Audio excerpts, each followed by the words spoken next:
integrity. I think everything he does, he's always just been a man of integrity. Determined. Just from what you see, when I come into practice, he's already there. That's not easy to say. That's something that's very fragile. But I've always had a lot of respect for JB, just in the way that he carries himself, just in the way that he treats others. Just the work that he's been putting in, it just shows the determination that Josh has had over these last few years.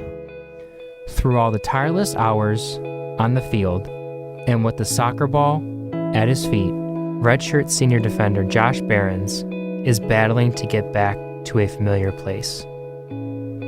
A place that has brought him so much joy and success in life, the soccer field. When it started, probably when he was 5 years old, with my older daughter. He liked to kick the ball. He'd kick it off the door in the house. My Opa actually played in Europe from the Netherlands. He kind of got me into it as well. He would always take the ball out when I went over and visited, and then just joined a lot of teams and kept playing and playing and playing. Yvonne and Dennis knew that travel soccer was the next step for their son. They signed him up to play on the TNT Dynamite, a local Lansing soccer club. Well, he was playing in the recreational leagues when he was younger. There was a guy named Joe Finity that Josh was doing something with his club team here, TNT at the time, and he said, "Man, he's gonna go. He's gonna go to a college." He's a natural at this game of soccer, and so if he really wants to develop, he really needs to go on the east side of the state and start playing with some of those teams. He's actually the one that brought it to our attention that he's probably going to make it to college. We'll give it a shot. So when it came time for him to try out for that team, we went over to, I think it was Livonia, where he started with Vardar and then transferred to the Wolves a couple years later. So in 2007, he won his first youth soccer national title. In 2009, he would capture his second national title. And the second one almost felt more legit, like we are the best team in the country kind of thing. Having won 2 national championships, Josh's college soccer decision would come down between the University of Louisville and Michigan State University. I came home from work and we had a really nice dinner, and I walked in and everything was just so nicely done. Josh brought out a present. I said, "Well, what is this? It's not my birthday." And he said, "Well, inside this box is where I'm going to go play college soccer." Of course, ripped the box open, and inside it was an MSU sweatshirt. So I was so happy because I really wanted him to come here.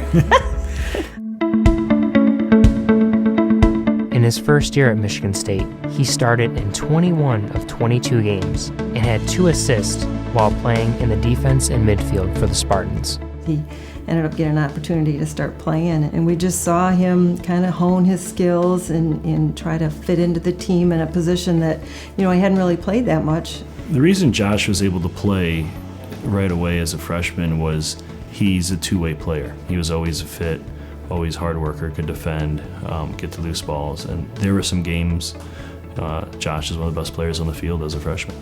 During his second season in the green and white, he played and started in 19 games, logged 1 assist, and played 90-plus minutes in 16 of his 19 games.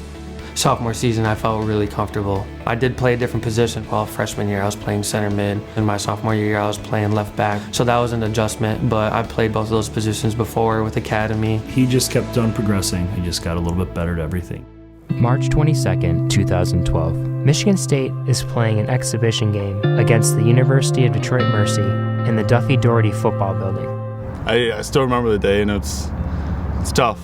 Yeah, there's a University of Detroit guy. He was dribbling in front of me. I just reached out and poked it away from him. He kind of clipped me a little, but nothing that big. And then when I went to plant my right foot in the turf, I was a little off balance and it just buckled on me and tore my ACL. After the initial shock wore off, then we were right back to, okay, what's the plan, and how do we get back on the field? And Josh, just like he always does, he just kept working at it, so finally worked his way back. Josh would spend the entire 2012 season rehabbing his ACL. By the spring of 2014, Josh's ACL and hamstring felt better. I finally felt like my hamstring was at a good enough point where I could play, so that was my first start back. Played Michigan at Ultimate, and 10 minutes in, ended up re-tearing my ACL, and I was just like, I can't believe that happened again. When the trainers were coming up to me, like, do you think it was your ACL? I was like, I don't know, but I knew. We didn't hear from him after the game or anything. I kept calling, didn't get him, so I called his buddy that rode with him, and he said, man, his knee. Many tears. It's just tough. I mean, you know, it's hard to see a kid that has books and all this stuff on soccer, the game, and I mean, he's got videos and just loves it. And then just to have that again, you know, it's kind of tough. I was just gutted for the kid. You could see the reaction from our players. It was heartbreaking, honestly. And guys looked around and it hit everyone for sure. That was really tough. I was looking over to the bench. You see Josh getting double iced on his knee. Our trainer's looking at him, and it's tough because you think the worst because you've already seen it happen before. That one really messed with me mentally because when a guy goes through all that, the work, people don't understand the work JB does. If you talk to him this day after the rehab, just everything. I mean, and it came down, he's finally getting back. And there was times in practice when we'd be really excited for joke about that's vintage JB, like when you see flashes of it, and it was exciting. I know that soccer will always be a part of his life in some manner. So if he's not playing soccer, he's going to be coaching soccer, he's going to be helping some other team with soccer.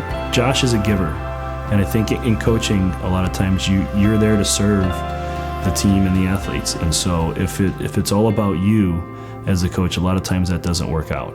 And that's not Josh. He won't make it about him. He'll make it about the team that he's coaching, whether that's a U8 boys team or a Division I college team or anything in between. If I ever have any sons or daughters, I would love for JB to be their coach.